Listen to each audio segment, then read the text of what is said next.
Estamos estudando as características morais do Cristo.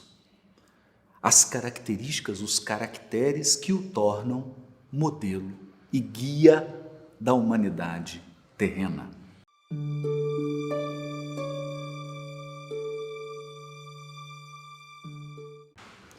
Um dos caracteres fortes do Cristo, sua alegria. E estudamos as várias nuances, os vários aspectos da alegria. Hoje, nesse episódio, nós vamos começar a estudar um outro caractere moral de Jesus, a magnanimidade. Haroldo, magnanimidade, o que é isso? Magnanimidade, a ideia, magno significa grande, grandioso, algo imponente. O que é imponente na magnanimidade? A generosidade. A generosidade de Jesus era grandiosa. A generosidade de Jesus era imponente. Era uma generosidade digna do governador espiritual de um planeta. Jesus era magnânimo. Sua alma não era pequena. Sua generosidade não era estreita. Ele não era generoso apenas com quem pensava como ele. Ele não era generoso apenas com as pessoas que se identificavam, que gostavam dele. Ele era generoso com todos. Essa é uma característica, um caractere moral importantíssimo. Importantíssimo. Por quê? Porque ele é o primeiro elemento da verdadeira caridade. Lembra do Livro dos Espíritos? Quando Kardec pergunta qual o verdadeiro sentido da palavra caridade, tal qual a entendia Jesus? E o primeiro elemento é o quê? Benevolência para com todos. Benevolência para com todos é magnanimidade, generosidade grandiosa. E aqui também, uma série de episódios, nós vamos estudar características dessa magnanimidade. Na verdade, o que nós fazemos aqui? Nós vamos trazendo vários versículos do Novo Testamento para ilustrar nuances, ilustrar aspectos de um caractere moral. Se nós analisássemos apenas uma passagem, nós correríamos o risco de ter uma abordagem com viés, uma abordagem tendenciosa. Então a gente seleciona vários versículos para que a gente possa ter uma visão o mais ampla possível daquele caractere moral. Então, hoje eu selecionei uma passagem para que a gente comece a estudar a magnanimidade, ou seja, a generosidade grandiosa de Jesus. Vamos lá? Quem está aí anotando, pega papel e caneta. Vamos lá. Está no Evangelho de Lucas, capítulo 6, os versículos são de 27 a 36. Eu vou ler. Mas digo a vós, todos, que estáis ouvindo, amai os vossos inimigos, fazei bem aos que vos odeiam, bendizei os que vos amaldiçoam, orai pelos que vos caluniam. Ao que te bate em uma face, oferece também a outra. E ao que te houver tirado o manto, nem mesmo a túnica recuses. Dá a todo o que te pede. E ao que te tira as tuas coisas, não exijas de volta. Como quereis que os homens vos façam, da mesma forma fazei vós a eles. Se amais os que vos amam, que tipo de recompensa há para vós? Olha que interessante. Se amais os que vos amam, que tipo de recompensa há para vós? Se a nossa generosidade é restrita apenas às pessoas que nos amam, que generosidade é essa? Pois também os pecadores amam os que os amam. Não é mesmo? Até os criminosos que cometem assassinato, eles amam seus comparsas de crime. Se fizerdes o bem aos que vos fazem o bem, que tipo de recompensa há para vós? Também os pecadores fazem o mesmo. Se emprestais àqueles de quem esperais receber, que tipo de recompensa há para vós? Também pecadores emprestam a pecadores para que recebam de volta as mesmas coisas. Todavia, amai os vossos inimigos, fazei o bem e emprestai, nada esperando de volta. Grande será a vossa recompensa, e sereis filhos do Altíssimo, porque Ele, o Todo-Poderoso, é bondoso com os ingratos e maus. Sede misericordiosos, como também é misericordioso o vosso Pai. É uma passagem belíssima, e aqui Jesus começa pelo modelo do universo, que é Deus. Vamos refletir sobre algo da generosidade, da magnanimidade de Deus, para depois a gente entender Jesus. O Criador criou não só o universo material, como também criou todos os seres inteligentes da criação. E Ele sustenta e doa incessantemente a todos. E eu te pergunto, qual de nós é capaz de retribuir a Deus tudo que Ele já nos deu? Retribuir como? Como que nós vamos retribuir a Deus? Impossível. Porque Ele nos doa um oceano e tudo que a gente fizer é como um copo de água. Deus nunca será retribuído por tudo que Ele dá. Deus sempre dá muito mais do que Ele recebe. E mais, Ele dá a vida, Ele dá possibilidades, Ele dá recursos até para os maus, até para aqueles que cometem crime, para aqueles que cometem atrocidades. Esses também recebem as mesmas oportunidades, às vezes até oportunidades maiores, numa determinada encarnação. Numa determinada encarnação. Numa determinada encarnação, há pessoas perversas que recebem mais possibilidades do que pessoas boas. Isso reflete a grandeza da generosidade de Deus. E é esse o parâmetro que Jesus toma.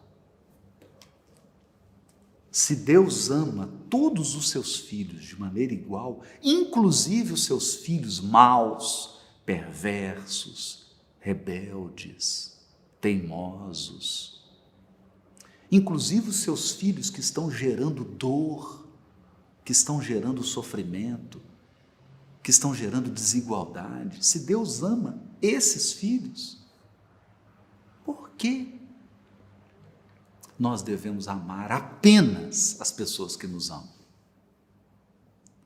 Por que nós devemos amar apenas as pessoas que concordam conosco? Apenas as pessoas que vivem de acordo com os nossos critérios? Por quê? Por que nós não podemos amar também nossos inimigos, os que nos caluniam, os que nos prejudicam, aqueles que espalham fofoca, que criam dissidências, que nos perseguem. Então, essa generosidade, porque é uma generosidade grandiosa, e essa foi uma marca do caráter moral do Cristo. Veja, ele foi preso, ele recebeu tapas, murros no rosto, colocaram uma coroa de espinhos na cabeça dele. Jesus foi ridicularizado. Quando levaram Jesus para Herodes, Herodes ridicularizou o governador espiritual do planeta. Colocou uma cana nas mãos dele, uma túnica vermelha e uma coroa de espinhos para zombar do fato dele ser chamado rei dos judeus. Quando, na verdade, ele não veio para ser rei político nenhum. Ele já é o governador do planeta. Ele não veio disputar cargo político aqui na Terra. E foi zombado. Durante o momento que ele esteve preso, os soldados romanos torturaram Jesus. Ele foi agredido. Quando ele começa a levar a cruz, ele já está tão machucado internamente que ele mal consegue carregar a cruz. Não era comum isso. Não era comum você bater naqueles criminosos ou naquelas pessoas que tinham sido condenadas, que seriam mortas na cruz. Por isso que as pessoas costumavam ficar na cruz 3 dias, que era uma morte lenta. E Jesus não resistiu poucas horas na cruz. Por quê? De tanto que eles torturaram o Cristo na prisão. Além disso, no momento que ele está na cruz, nem água deram para ele. Ele foi atravessado com uma lança. Toda violência, toda maldade, toda crueldade, todo o ódio foi direcionado para ele. O ódio inteiro, a inveja, o despeito, tudo foi direcionado para ele. E em nenhum momento ele acusou. Em nenhum momento ele ergueu a voz para condenar, para reprimir. Pelo contrário, mal podendo falar algo, ele levanta a voz para perdoar. Para perdoar. E ainda encontra tempo para cuidar da sua mãezinha, para cuidar do apóstolo João, para olhar para alguém, para agir, e no finalzinho, quando aquelas entidades angélicas se aproximam da cruz, ele pede que, ao invés delas ficarem ao lado dele, que elas fossem procurar Judas Iscariotes, que havia acabado de suicidar. Ele estava preocupado com o seu apóstolo Judas, que havia traído. Magnânimo. Eu não consigo ver uma generosidade maior do que essa, aqui na Terra. Claro, a generosidade de Deus é perfeita, mas Jesus exemplificou, ele é um modelo e guia por isso. Ele é um modelo da vivência plena da lei divina. E nós podemos enxergar essa generosidade extrema, magnânima no Cristo. Generosidade com seus adversários, generosidade com seus inimigos, generosidade com seus agressores, benevolência para com todos. Essa lição é desconcertante. Esse é o momento do Evangelho desconcertante. Porque o que é normal? Especialmente na época do Cristo, mas até hoje. O que é normal? Se alguém te critica, você vai lá e critica a pessoa.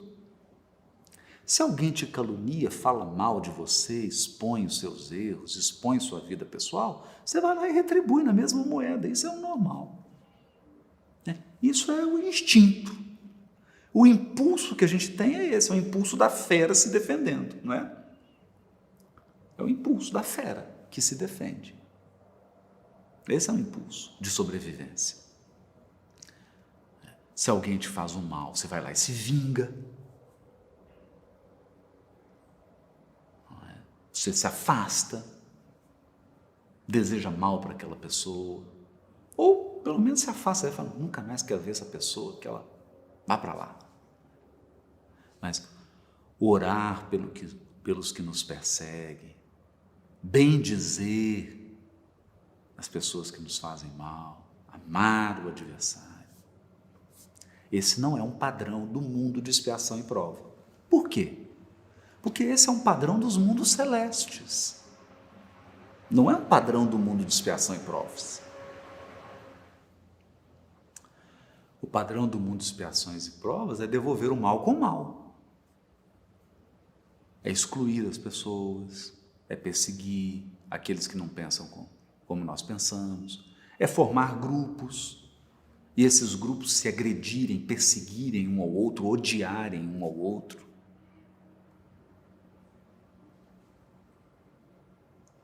Esse é o padrão do mundo de expiação e provas. O que Jesus veio trazer foi o reino de Deus. O Cristo veio trazer o padrão dos mundos celestes, dos mundos habitados pelos espíritos puros. E o padrão moral dos espíritos puros é generosidade magnânima, magnanimidade.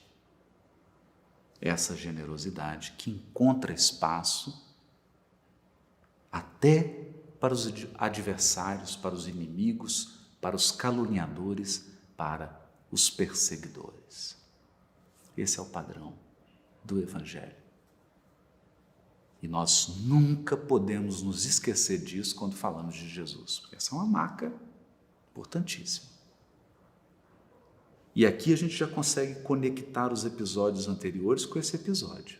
Jesus era magnânimo na sua generosidade e ao mesmo tempo alegre. Alegria e magnanimidade andam juntas. A gente já começa a relacionar os caracteres morais de Jesus. Você gostou desse aspecto? Acha ele desafiador? Faça os seus comentários. Deixe os seus comentários aqui no vídeo. Divulgue. Passe adiante. Vamos levar essa mensagem. E eu queria terminar esse episódio com uma história muito curiosa, já contada várias vezes, mas ela se encaixa tão perfeitamente nisso que nós falamos aqui, que é a história de Chico Xavier e Pedro Leopoldo. O Chico tinha um cachorro de estimação e esse cachorrinho ficou muito doente.